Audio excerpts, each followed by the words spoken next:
예, 반갑습니다. 자존감 공부법의 김대식입니다. 오늘 7강은 자기사랑법을 소개해 드릴게요. 자기사랑법이란 나를 돌보는 방식인데 뭐 몸도 돌보고 여러 가지 방식이 있겠지만 오늘은 내 감정을 어떻게 돌보느냐입니다. 크게 두 가지인데요. 내 감정을 먼저 알아차리고 그 중에 부정적인 감정일 때 이것을 어떻게 적절하게 표현하는 것이 이 자존감에 도움이 되는지를 같이 알아볼게요. 먼저 여러분은 그 부정적인 감정이 들 때 어떻게 하십니까? 이걸 좀 억누르시는 편입니까? 아니면 괜찮다고 하면서요?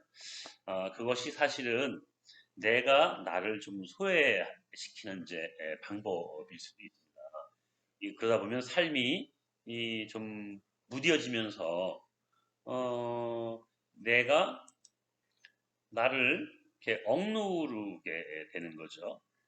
그래서 먼저 내 감정이 어떤지부터 한번 좀 인식해 보는 시간을 가져볼게요.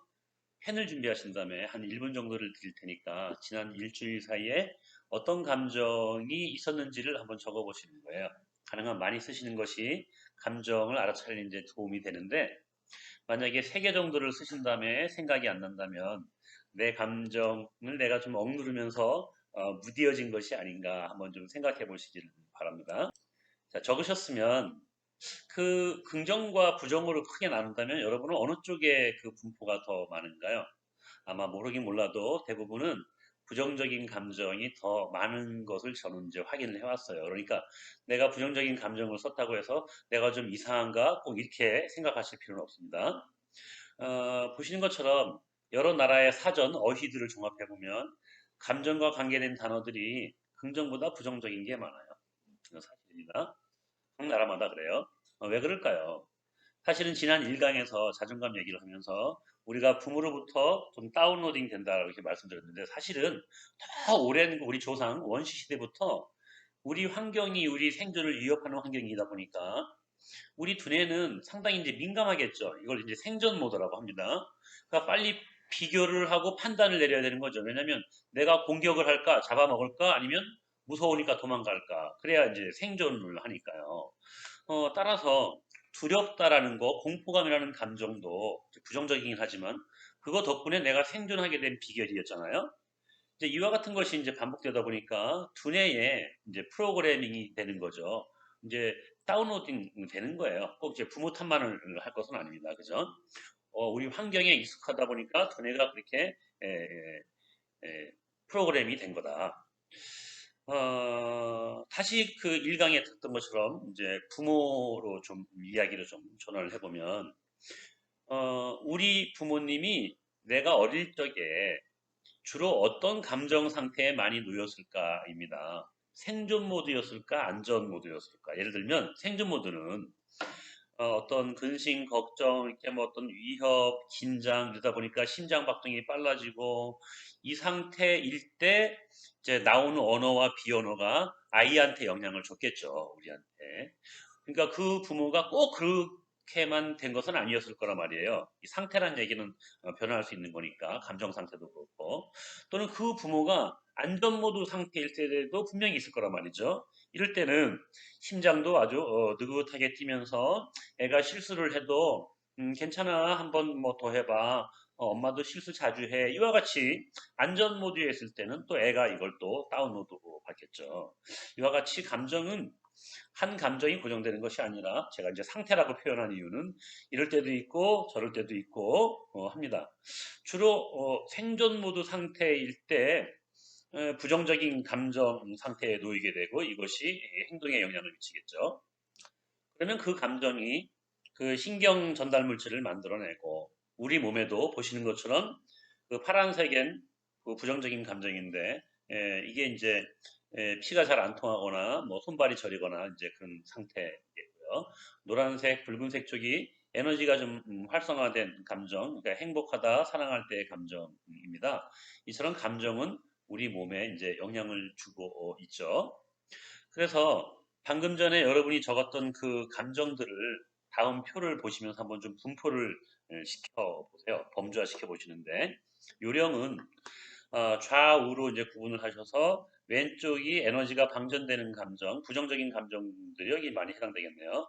오른쪽이 충전되는 감정을 배치하시고 위에 쪽은요 근육이 좀 힘이 들어가는 경직되는 감정들 그리고 하단부가 이완되거나 근육이 축 처지는 감정을 한번 배치시켜 보는 거예요. 가령 화나 분노를 느낄 때 근육이 힘이 들어가잖아요, 그죠? 그러니까 좌측 상단에 배치를 하시면 될 거예요. 좌측 하단은 우울이나 답답이나 이제 이런 근심 걱정 그래서 근육이 축 처지는 감정이 배치가 되겠죠. 오늘 초점은 이렇게 다치게 있는 감정, 분노, 우울, 뭐 두려움, 이제 이와 같은 감정일 때 어떻게 이 감정을 다루느냐. 그 감정을 다루는 방식 중에 하나를 소개하면 감정을 있는 그대로 한번 표현을 해보는 거예요. 여기서 표현한다는 얘기는 두 가지 방식이 있는데 직접 누군가를 만나서 언어로 감정을 표현하는 방식이 아주 좋죠. 근데 문제는 상대를 좀 음, 골라봐야겠죠, 그렇죠? 그러니까 내가 이 말을 해도 잘 받아들이고 지지해줄 사람인지 아니면 이 감정에 오히려 더 상처를 보탤 사람인지 그래서 때로는 내 감정을 솔직하게 표현한다는 건 참 어려워요. 그 내 감정에 직면해야 되고 이걸 또 누군가한테 말해야 되는 용기가 있어야 되니까요. 그런데 이 오프라 인프리인 경우에는요. 이 방송인이지 않습니까? 잘 나가던 어느 날 누군가가 그 나의 그 아주 수치스럽고 부끄러운 거를 이렇게 폭로를 했어요. 이럴 때 정말 도망가고 싶고 방송에 하차하는 어떤 위기를 겪을 수도 있는데 오프라 인프리는 어떻게 대응했냐면 자기의 감정을 직면을 하고 그거 부끄러웠던 수치스러운 감정을 그냥 드러냈죠.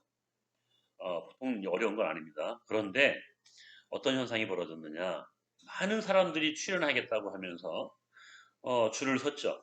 그리고 출연을 해서는 자기도 얼마나 힘들었는지에 대한 이야기를 그냥 털어놓는 거예요. 그러면서 치유를 경험을 하죠. 그러니까 감정을 겉으로 드러낸다는 얘기는 이렇게 정화작용이 있어서 그 감정에서부터 훌훌 털어내고 편안하게 내가 삶을 살아가는 그런 작용을 하게 돼요. 그래서 천주교의 고해성사도 감정을 누군가한테 이제 드러내는 거겠고요. 그죠? 불교에서는 정, 구업, 진원 이렇게 이제 시작을 하는데 입으로 지은 나쁜 그것들을 좀 씻어낸다. 이제 그런 뜻이 있죠. 깨끗하게. 그다음에 시킨쿠 또 뭔가 씻어내는 건데 이건 이제 죽은 자의 원한이랄까 뭔가 이걸 좀 씻어서 극락으로 보내는 어떤 그런 행위이잖아요. 중요한 건 살아있는 사람의 마음도 가벼워지는 거죠. 이렇게 뭔가 감정을 솔직하게 드러내는 것이 자, 두 번째 소개하는 방법은 이렇게 직접 누군가를 만나지 않고도 감정을 표현하는 방식인데요. 그 좋은 방법이 내가 나한테 표현하는 방식이에요. 글쓰기 방법이죠.